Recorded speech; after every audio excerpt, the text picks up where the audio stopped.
Before we start, I think it's important for everyone to understand that what they believe they are is not always true.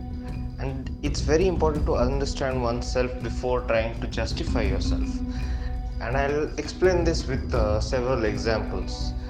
Assume a person believes that he is a rightist, he believes that he is a conservative. Um, but he's getting benefits out of he's getting no benefit from the quota system. He's a general merit student, so he wants change. He wants the quota system to go. That's a progressive thought, that's a left thought. So does that mean he's not a rightist and that he doesn't support the BJP? But the BJP is a rightist party who agrees that quota should go, which is a leftist thought again. What about the Congress? The Congress is a leftist party, but they believe that the quota system and the reservation system should stay, which is maintaining status quo. Maintaining status quo is a rightist belief. Does that mean the Congress party is a rightist party? No. The entire political system of right left is so skewed. Nobody thinks in terms of I am this, I am that, even though they would like to believe that they think like that. In the end, we're all human. On that day, in that situation, what works for us, what we want, that is what we will ask for, demand for, and that is the person we will be on that day. Nobody is purely right, nobody is purely left. Everything is skewed. That's the objective that everyone needs to understand. You need to stop thinking that you will always be anti this party or anti that party or pro this party or pro that party. And if you start thinking objectively to every situation, maybe you will be better voters. A person who gets benefits from the reservation system would want the reservation system to stay.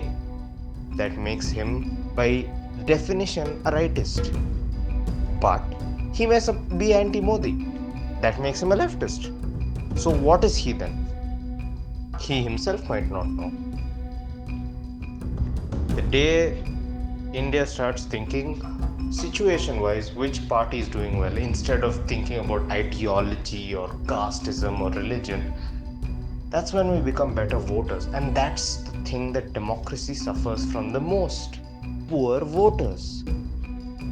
Something to think about before we start.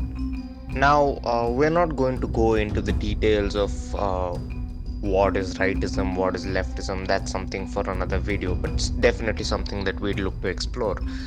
We'd think about this idea first: better voters, improving ourselves, focusing on where we stand in the political spectrum as individuals in a democracy, rather than thinking about the establishment or the people who do not belong to the establishment. Socrates was, the ancient Greek philosopher who advocated for democracy, but who also hated the final outcome of the democracy that he helped create. And what I mean by that is, Socrates hated democracy in what it became. He hated that people could be swayed by simple things such as one speech or one decision or one battle in those days, or even nowadays. He hated that people were so fickle-minded or in that moment.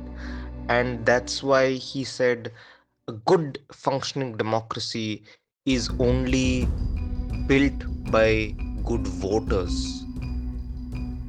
And that's what he came out to think and say, that he hated democracy because it did not have good voters. And that's the intention of democracies. Democracies need to allow, a good democracy is one in which the voters know whom they're voting for. The voters are smart. The moment you give everyone the equality to vote, That's when you allow populists to become powerful. And by populists I mean, um, I should say dumb people. I should not say populists. When you allow dumb people, like, or even criminals in India, that's the more prevalent people whom you do not want in charge. Criminals becoming in charge or dumb people getting power. Who is allowing this to happen? You are giving power for everyone to vote. Am I saying that everyone should not be allowed to vote? No. But I'm also saying that dumb people should not be allowed to vote. How do you justify who is dumb, who's not? Are we then a fully democratic society if we do not allow everyone to vote? Lots of questions.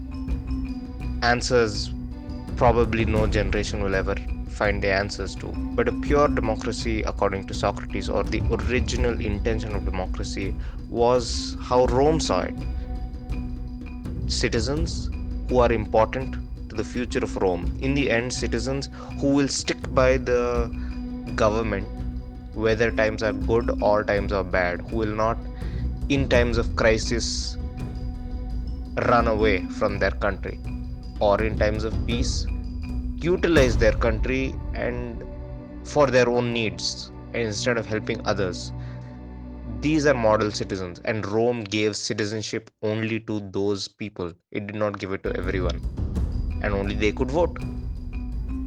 Maybe that's what democracy needs, to not allow everyone to vote, but some people. But when you do that, you immediately create reasons for rift, and a reason for rift is a reason for populist or dumb leaders to rile up crowds and get people to vote for them.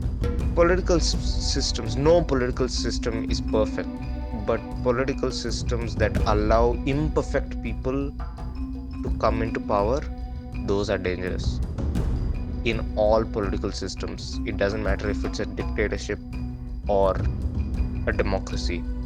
Good governance and good administration comes from good leadership. That's possible in every political establishment. It can be functioning if a good leader is leading it.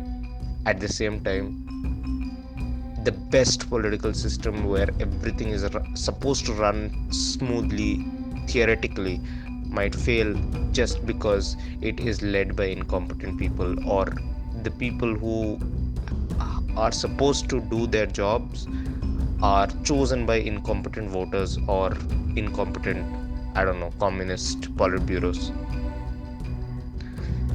In the end, I'd say no political system is perfect. We have been given what we have, and as individual voters, it's better to be more informed and choose based on person's capabilities, not anything else.